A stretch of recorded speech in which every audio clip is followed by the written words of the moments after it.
नमस्कार दोस्तों।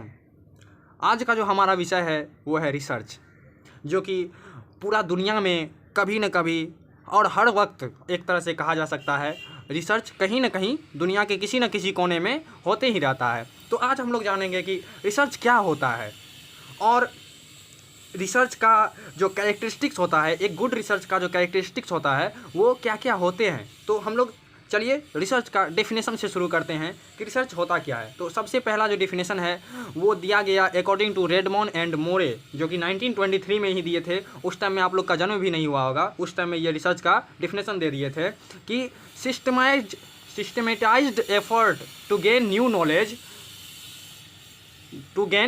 Knowledge is called research.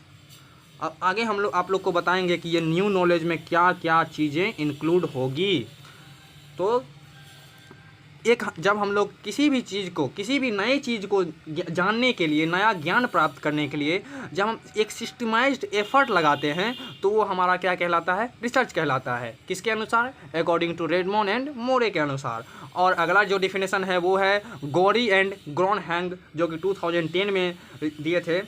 Research का बहुत ही साधारण सा डिफिनेशन, जो कि बोले थे कि रिसर्च इन्वॉल्व्स सिस्टमेटिक इन्वेस्टिगेशन। तो सिस्टमेटिक इन्वेस्टिगेशन क्या कहलाता है?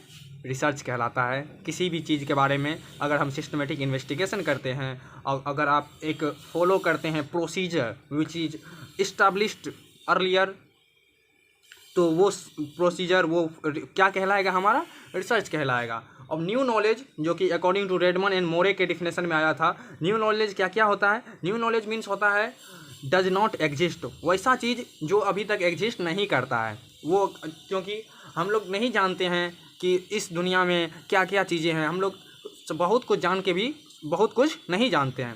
उसके बाद क्या होता है? टू रिकन्फर्म, जैसा कि बहुत सारे रिसर्च अभी तक में हो चुके हैं, तो उन सभी रिसर्च को किसी भी रिसर्च को रिकन्फर्म करने के लिए उसका जो रिजल्ट है क्या वो वाकई में सही है या फिर इसमें कुछ चेंजेज हो सकती हैं।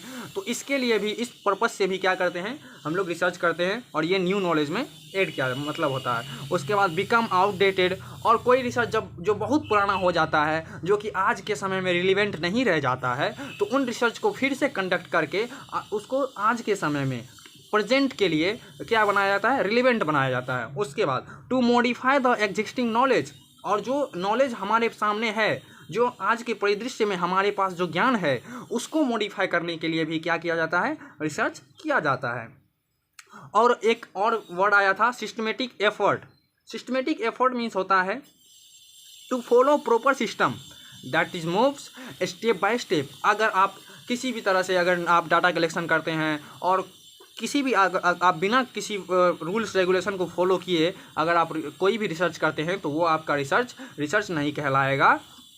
आपका रिसर्च तब उस केस में ही रिसर्च कहलाएगा जब आप फॉलो करते हैं एक प्रॉपर सिस्टम। उसके बाद हम लोग ये जानने का कोशिश करेंगे कि एक साइकोलॉजिकल रिसर्च क्या होता है। रिसर्च जो होते हैं दोस्त, वो बहुत सारे फील्ड में होते हैं। वो अर्थशास्त्र, इकोनॉमिक्स, साइकोलॉजी, मैथमेटिक्स, साइंस, सभी दुनिया में अलग अलग प्रकार के हजारों प्रकार के रिसर्च किए जाते हैं। लेकिन हम लोग को जो आज मेन पॉइंट है वो पढ़ना है एक साइकोलॉजिकल रिसर्च क्या होता है। Psychological research refers to the systematic inquiry of behavior and cognitive behavior of individual primarily। तो साइकोलॉजिकल रिसर्च क्या होता है? Inquiry of behaviour and cognitive behaviour. Behaviour में भी, बिहेवियर का भी इंक्वायरी और कॉग्निटिव बिहेवियर का इंक्वायरी किसका? एक इंडिविजुअल का। और in psychological research psychologists plan, collects and analyse information या डाटा ऑफ बिहेवियर या एक्सप्रेशन।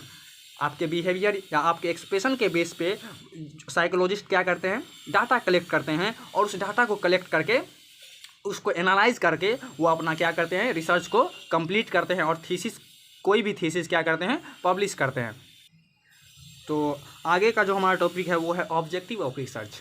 हम लोग जब रिसर्च करते हैं तो we must have some objective. Without any objective our research can't be done. कोई भी रिसर्च बिना ऑब्जेक्टिव के नहीं हो सकता है। तो एक अच्छा रिसर्च का क्या क्या ऑब्जेक्टिव हो सकता है? टू गेन नॉलेज और टू डिस्कवर न्यू फैक्ट्स, जो कि ऑब्वियस सी बात है। ये तो हम लोग को करना ही है। रिसर्च, कोई भी रिसर्च करने से हम लोग को ये नया नॉलेज और नया फैक्ट का प्राप्ति तो होगा ही। उसके बाद दूसरा जो सबसे बड़ा रिसर्च ऑब्जेक्टिव है वो है टू डेवलप न्यू थ्योरीज। कोई भी थ्योरीज अगर कोई भी व्यक्ति डेवलप करता है तो उसके पीछे कहीं ना कहीं एक रिसर्च, दो रिसर्च होता ही है। कोई मेनी टाइप्स ऑफ रिसर्च होते हैं to develop any new theories. उसके बाद तीसरा जो ऑब्जेक्टिव होता है वो होता है to identify the cause effect relationship between the variables. और चौथा क्या होता है, to find the solution of the problem that is psychosocial problem. Because we are the student of psychology, we must be focus on psychology.